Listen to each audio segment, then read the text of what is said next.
Poštovane kolege, zdravo! Kao što vidite, tema današnjeg izlaganja je ocenjivanje učenika.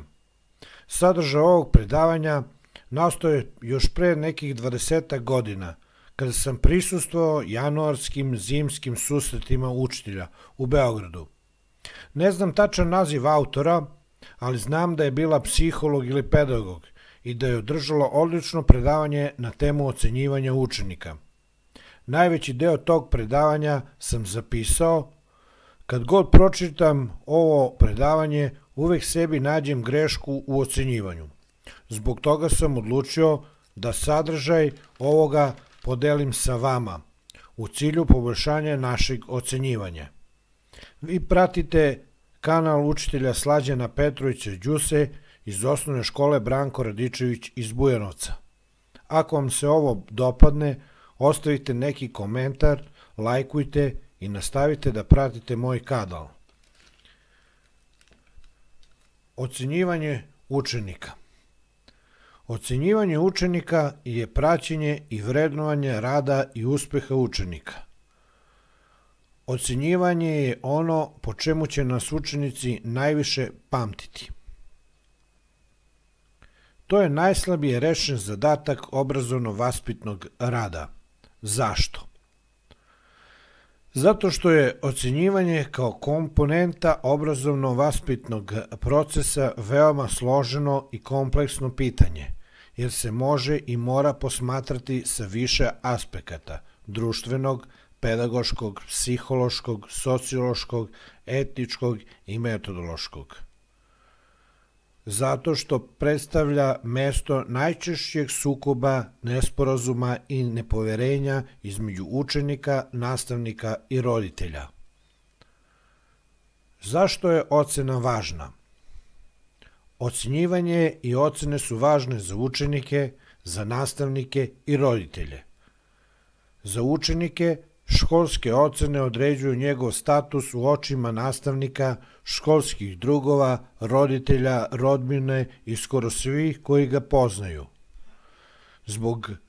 Za roditelje je važno u školskim ocenama roditelji vide potvrdu ili negaciju sopstvene ličnosti, svojih vaspitnih sposobnosti i roditeljske savesti, ispunjavanje svojih želja i prve znake detetovog uspeha u životu.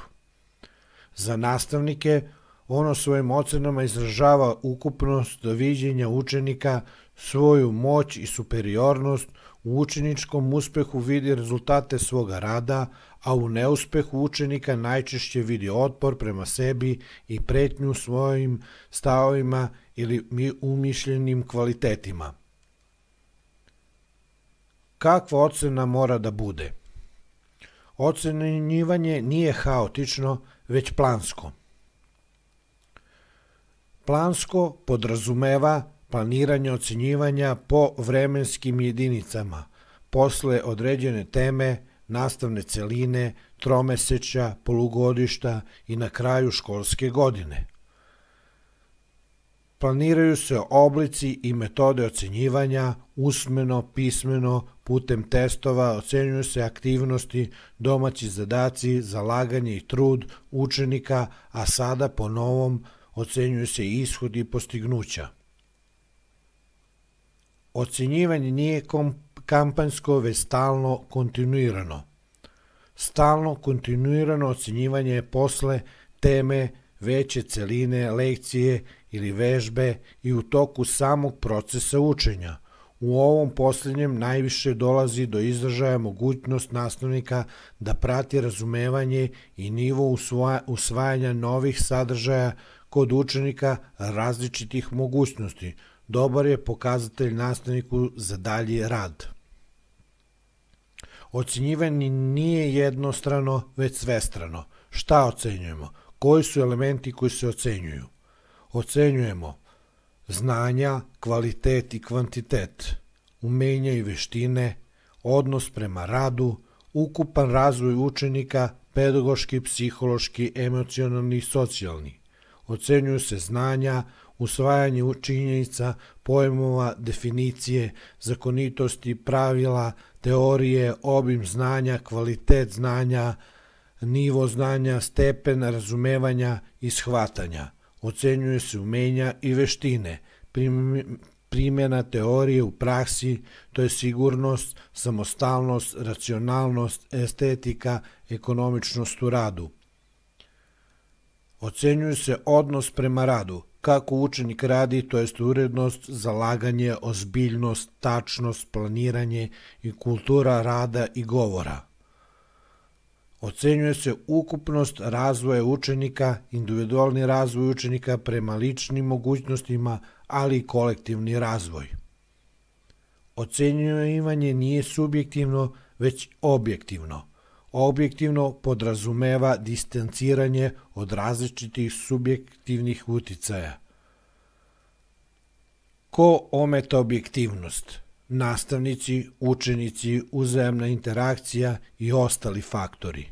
Najčešće greške koje prave nastavnici su: svi nastavnici ne ocenjuju iste stvari,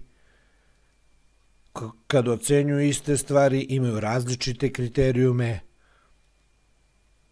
Najčešće greške u ocenjivanju. Greška halo efekta ogleda se u sklonosti nastavnika da na osnovu opšteg utiska ili ocene pojedinih osobina ili predmeta ocenjuje i sve ostalo. Tendencija centralne greške predstavlja težnju ocenjivača da izbegava krajnje ocene. Ova greška karakteristična je za nesigurne nastavnike koji smatraju da će davanjem prosečnih ocena napraviti manju grešku u ocenjivanju. Tendencija blagosti ili strogosti u ocenjivanju. Radi se o sklonosti ka davanju krajnjih ocena, što zavisi od osobine ličnosti nastavnika ili od njegovog stava prema učeniku koga ocenjuje. Aktivnost nastavnika za vreme ocenjivanja, davanje znakova ili signala učeniku, verbalnih ili neverbalnih, svesno ili nesvesno, pasivno slušanje, odsustvo nastavnika za vreme dok učenik odgovara, obimnost gradiva, pričanje celih lekcija, potpitanja, mali broj časova za proveru, kao i veliki broj učenika u odeljenju, smanjuje objektivnost u ocenjivanju. Od učenika dolazi sledeći faktori koji smanjuju objektivnost nastavnika u ocenjivanju: trema, mucanje, sreća s pitanjima, sposobnost verbalnog izdržavanja, korišćenje znakova, nastavnikovog odobravanja ili neodobravanja i slično.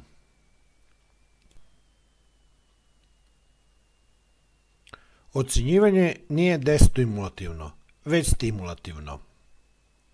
Stimulativno ocenjivanje mora da postiče radoznalost, kreativnost, motiv postignuća kod učenika. Ocena je stimulativna ako meri lično napredovanje u toku učenja. Uloga nastavnika je da proceni to napredovanje, pomaže stvaranju osjećanja sigurnosti, izbjegava se neposlušnost, agresija, nedisciplina učenika zbog osjećaja ugroženosti ocenom. Jača se volja, sigurnost u sebe. Šta učenike destimuliše?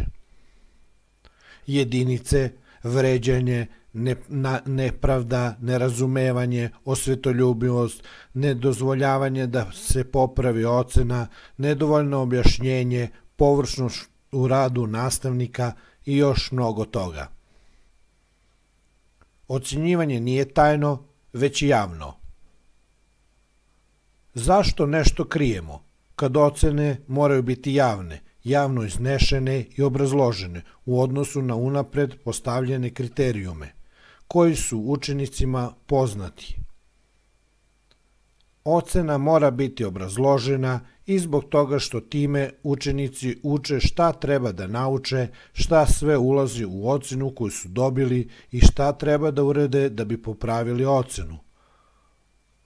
Zato, drage kolege, ne zaboravite da ocenjivanje učenika je ono po čemu će nas učenici najviše pamtiti. Smatram da ovim što sam ovde naveo može da mnogo toga kod nas popravi i da naši učenici što bolje uče i dobiju bolje ocene. Do narednog predavanja srdačan pozdrav. Nastavite da pratite moj kanal. Ako vam se ovo predavanje dopalo, lajkujte ga i ostavite komentar. Pozdrav!